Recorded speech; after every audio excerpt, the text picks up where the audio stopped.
need it for proper thyroid function. And you know what? I just read research on salt that they're finding now that actually lowering salt for cardiovascular health, like they used to tell people not to have salt for cardiovascular health, is wrong.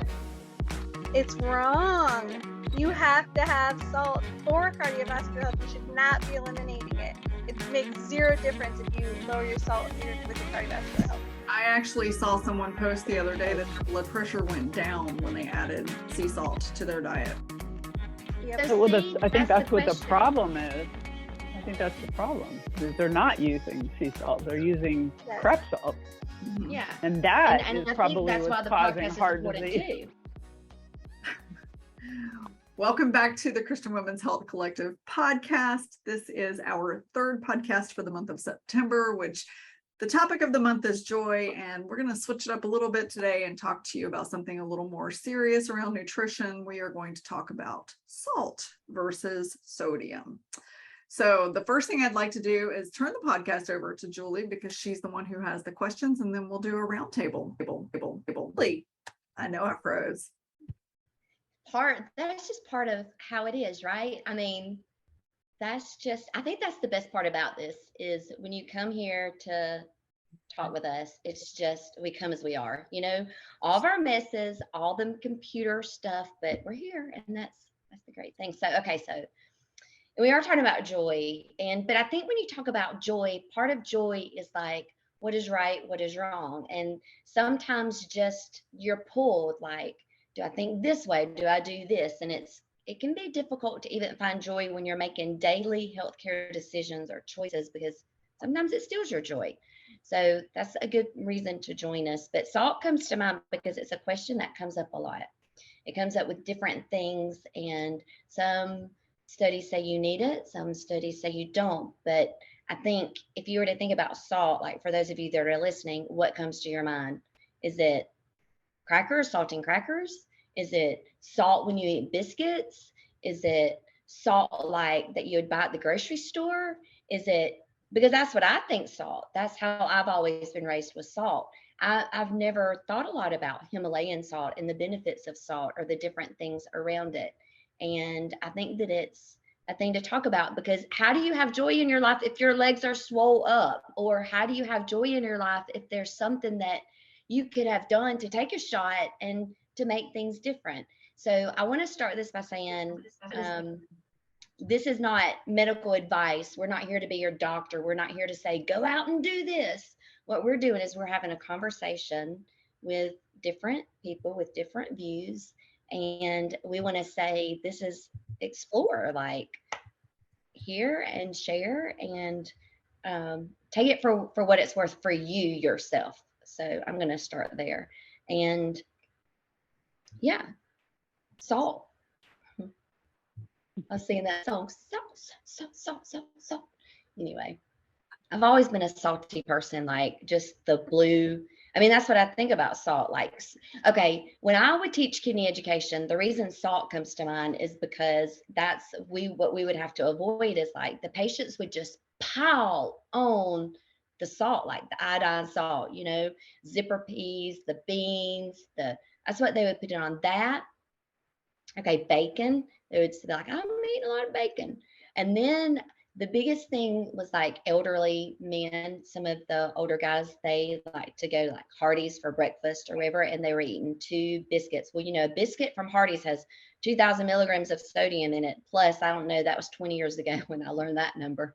But I mean, there's no telling what's in them now. So when you think about those things, and people who have high blood pressure or whatever, and they're eating a biscuit, well, salt goes, water follows.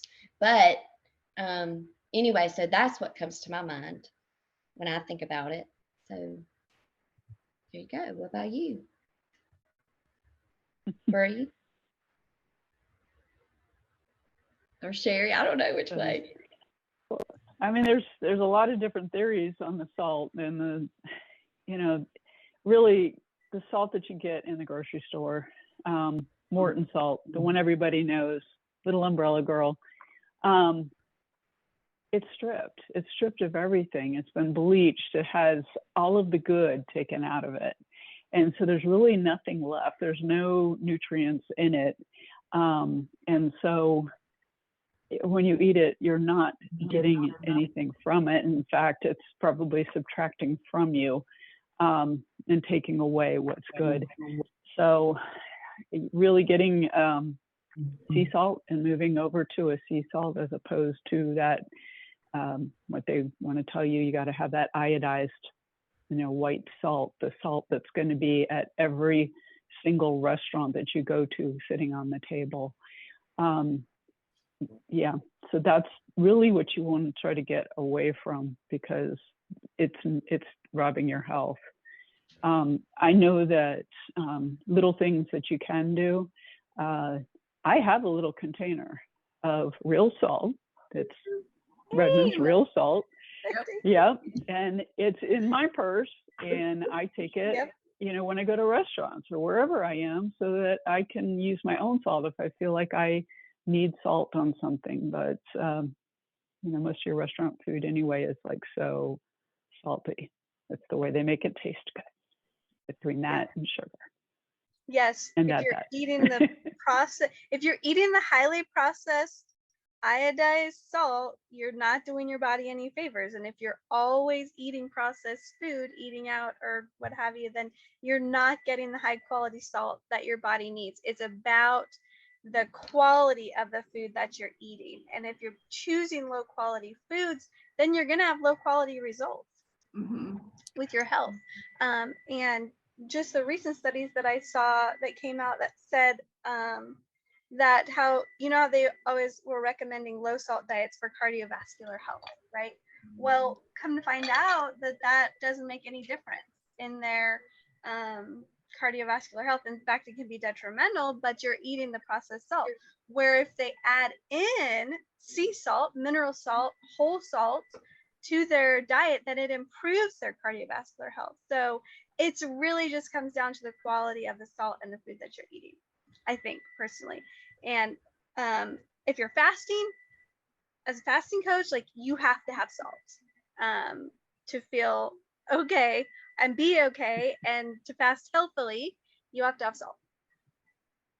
So think about it from this perspective. Sodium is what is found in your food. If you eat a lot of processed foods, if you eat out a lot, there's sodium in your food, and that can come from monosodium glutamate. It can come from other sources of like soy sauce and other salty ingredients that restaurants and manufacturers will use that are detrimental to our health, like we've already said.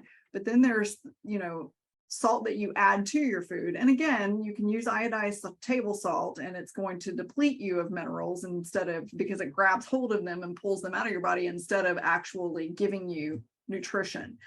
Electrolytes are what we need, and sea salt is the electrolyte that we need. And so, to kind of piggyback off of what Brianne was just saying, if we are fasting or eating a low carb diet, we're depleting ourselves of electrolytes because we're not getting processed foods. And so we have to add that back in. So I eat 2.5 tablespoons of salt a day, teaspoons. And if I don't eat that much salt in a day, I get up in the middle of the night and pee. Everybody asks me all the time, how is it that you can say that you don't have enough salt if you have to get up in the middle of the night and go to the bathroom? And that's how. It actually hydrates you. And that's what I think the bad misnomer is about salt, because we only know sodium and not salt.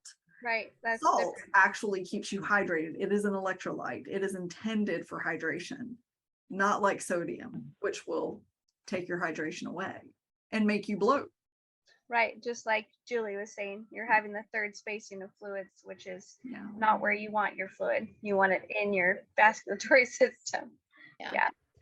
We actually also need salt for our colon to work properly, believe it or not. True. Yeah. Yep. It's also going to help get the water into your cells.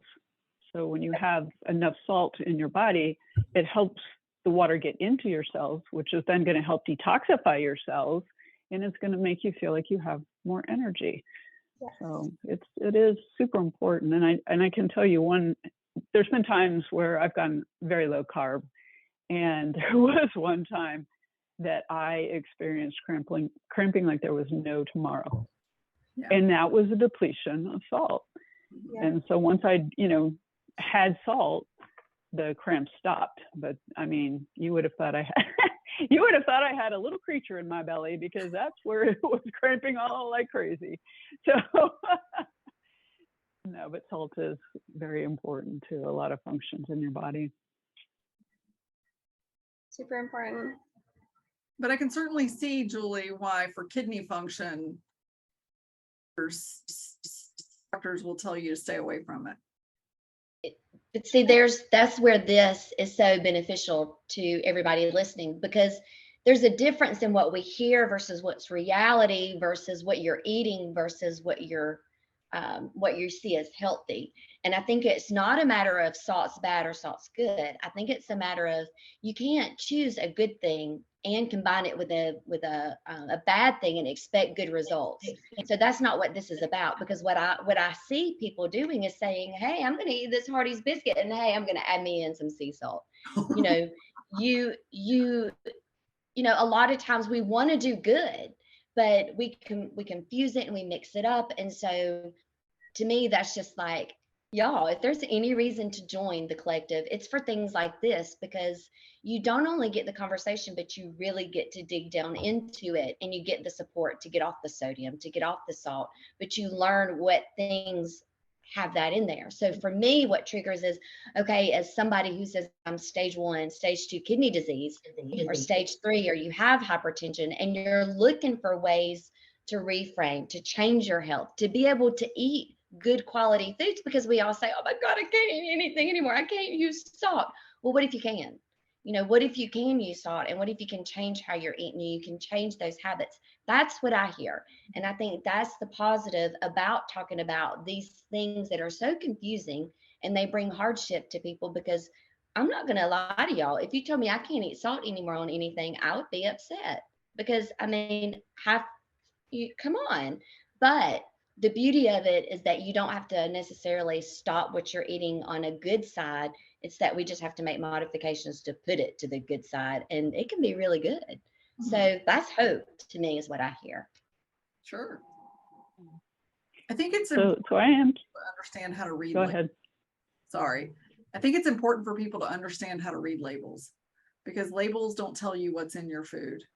They tell you the nutrition information, American diet, but they don't tell you what's in your food. Somebody else can talk about that, since I'm freezing up so much.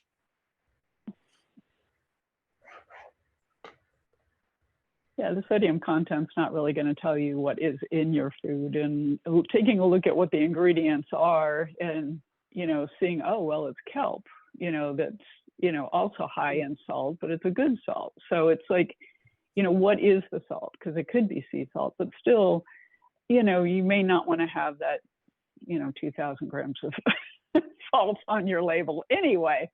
But one thing that I was also thinking about is, I'm curious, the studies that have been done regarding salt, were the studies done with regular table salt, or were they done with sea salt?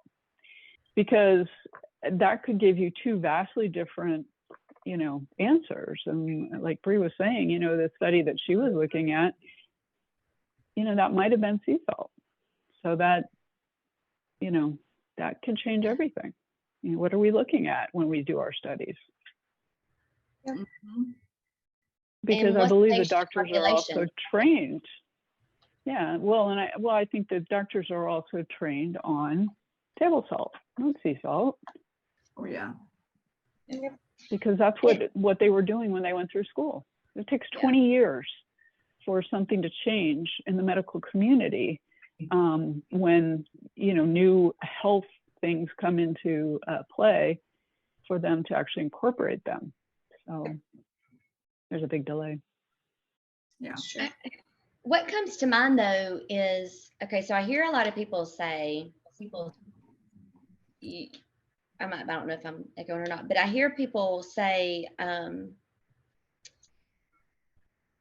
when they just talk about salt or they talk about sodium, and I hear physicians, and physicians are getting a bad rap, I think some of it is the community. I think it's the target rural area or the population or how they eat as a whole and compliance with the physicians. And most of the people who are seeing physicians regularly for diabetes, hypertension, and some of these diseases is because of noncompliance. It's because they choose not to listen to their physician. It's because they don't understand it. And when you don't know medical care, when you don't know how to have these conversations and how to ask a stupid question, tell me about salt. I mean, who wants to say, explain that to me, because it seems just, it's salt, but it's really not. It's so much bigger than that. But I think that's the big differentiator in, is it okay to ask? And how do I learn to be better? And who can I come to? Well, of course you can come to us, because obviously these are the conversations that we're going to talk about. But still the bigger picture here is that who you are does not have to be how you live when you make these small changes. And a small change could be, how are you putting salt in? What kind of salt are you putting in? And how can we exchange that for another way, right? And I want to share this really quickly because it kind of infuriated me today. I saw a news article that said that, I keep seeing myself freeze, fast, like fast food restaurants like McDonald's are now accepting. I'm about to Not accepting what? EBT, food stamps. Are you for real? I am for real. So think about that. Lower income people who already struggle to eat healthy as it is can now go to McDonald's and spend food stamps. Okay. Right. Can I have a rant? Sure. That just really aggravates me. And do you know why? 1 out of 3 are at risk for diabetes and hypertension was the leading cause of kidney disease. But yet we're going to let you use your EBT card to go get French fries. Mm-hmm. What the heck? What has happened here? That's my rant, right? Unreal. Yeah. Well, and you also look at unbelievable. I want to know, anybody here is listening, what's unbelievable to you? Like, what law? Unbelievable. I'm sorry. I know I'm probably overreacting, but no, this is not a great month. No. And to think about,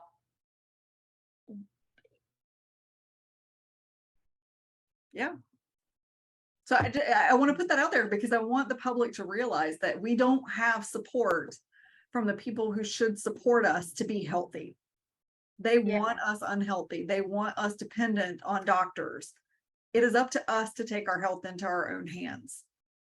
And that's the purpose of our group, our podcast, our collective, our mission. We have to take control of our own health, and it's not going to come from any government check. I say shame on McDonald's. Shame on McDonald's for even agreeing to do that. Wow. True that. That's a business. Yeah. That's I mean, like that's coming from the government down. that exactly. I'm like, shame on our government. Shame on our government. Yeah. Those decisions to include that. Because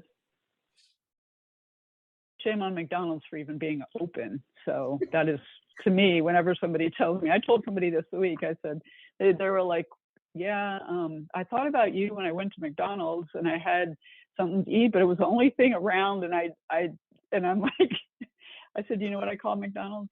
I call it unfood. It is unfood. It is not food. It's not food. It's not food. But the other interesting thing or not is that when you go to the grocery store, what's BOGO? What's buy one, get one free? It's always the crappy food. It's never the good food. It's never the healthy food. It's always the crappy food. Sure. So I've never seen buy one, get one free apples. What's up with that? Right. And so there's where there's the argument of, well, I can't afford to eat healthy. No, because I can use my food stamps for these things, and then I can get, that much more because they're BOGO, and, Pop-Tarts are BOGO this week. So there you go. That's an idea. For a couple weeks. Mm-hmm. I can encourage healthy eating. Right here, I can make a new law to encourage healthy eating. Right. Double your food stamp points if you buy vegetables, beef. There you go. Yeah. Trying to find the article because I want to put a link to it. That would be Yeah. amazing. That's Yeah. and the problem If you with think this, about it, the healthcare and Medicare cost is like, I mean, if you look at the way disease, like just diabetes and hypertension and kidney disease alone, we're over budget, like way over budget with the spending. So how can we incentivize people to eat better? How can we incentivize people to do better is what the government should be doing, not saying, how can we help you to be more dependent? Anyway. Yeah. Okay. Maybe Publix could do that. Maybe Publix could say, hey, we care about our people, and I think we are going to do buy one get one free vegetables and add more clean, healthy choices to our buy one get one free spot. Yeah. Yeah. It's I know going to take somebody, like that, a store that's going to step up and actually, help with that initiative. But, right now, honestly, we all are helping pay for people to be unhealthy. Yeah. Because we're paying for the food stamps. We're paying for, all of that, which is sad. So here are the states that allow it. Hopefully I can get through this. Arizona, California, Hawaii, Illinois, Maryland, Rhode Island, Michigan, and New York. It is intended for elderly, disabled, and homeless people that have an EBT card. And the restaurants that are allowing it are Burger King, Subway, Taco Bell, Kentucky Fried Chicken, Domino's, Jack in the Box, Rally's, whoever they are, Denny's, McDonald's, Jamba Juice, Popeyes, and Wendy's. There you have it. Well, there you go. But the target audience is elderly, disabled, and homeless people. All people that are supported by the government anyway, in a lot of cases. so sad. Well, when they're on dialysis. And those are the people It's that sad are to typically say. on the Medicare. Yeah. Medicare and Medicaid also. So it's, yeah. So I'm not trying to go off on a government rant, but I just want to be, open about my issue is that the Food and Drug Administration does not care about our health. The US government does not care about our health. They push unhealthy eating and unhealthy ways of life so that we can be dependent on them for pharmaceutical drugs and government funding. If we are not willing to take control of our own health, then we will constantly be dependent on other people to care for us. And I don't know about anybody listening to this podcast, but that is not the life I want to live. I want to grow old, healthy, and die with dignity. So. Yeah. I was actually telling somebody that today. It's about the quality of life. It's not about quantity of years, but it's, you will get the quantity of years if you create a quality life as well. So we all don't want to end up basically slobbering on ourselves in a nursing home. Mm-hmm. We want to live a full life. Well, and very, very few obese people, morbidly obese people, I should say, live past the age of 65 or 70. Very few.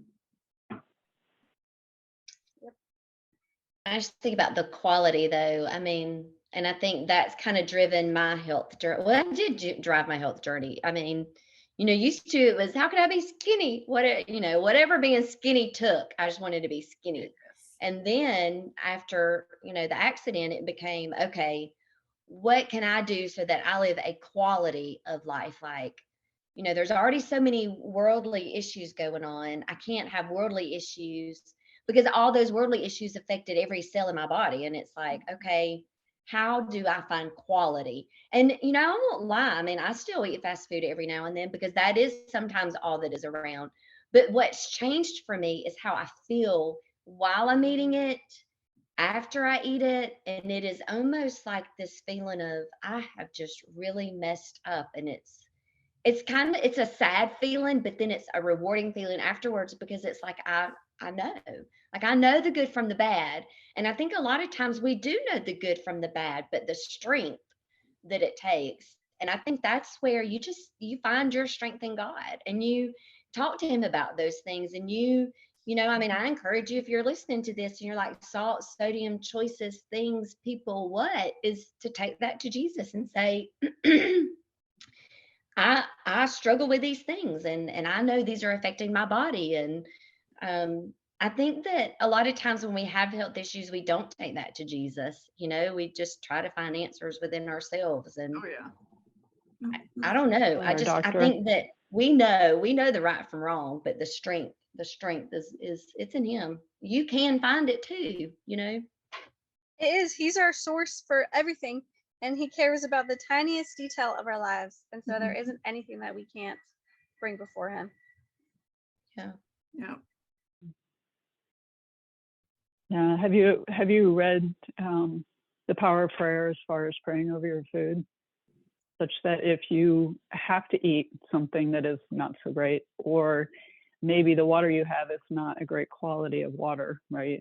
Maybe it's not filtered, or it's whatever, that just even praying over that can change the molecular structure of it. And power of prayer. That's cool. And it'd be healthier.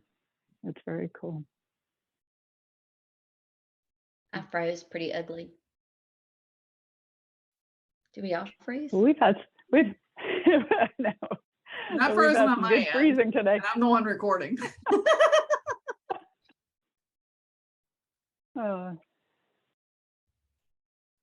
Wow, what a crazy night. yes. So as usual, we have gone off on a little bit of a tangent, but I think that we have made it very clear that there's a big difference between sodium on a label and actual salt. And if you would like to know more, then you can have access to our membership group in the link below. We are still on our founders pricing. We are able to join us and become founding members to help us grow it and build it around what you want and not just what we want. So also, if you have any ideas for a podcast, please post it in the comments below. And with that, we will close out for this podcast. We'll see you next week. Bye, everybody. Bye.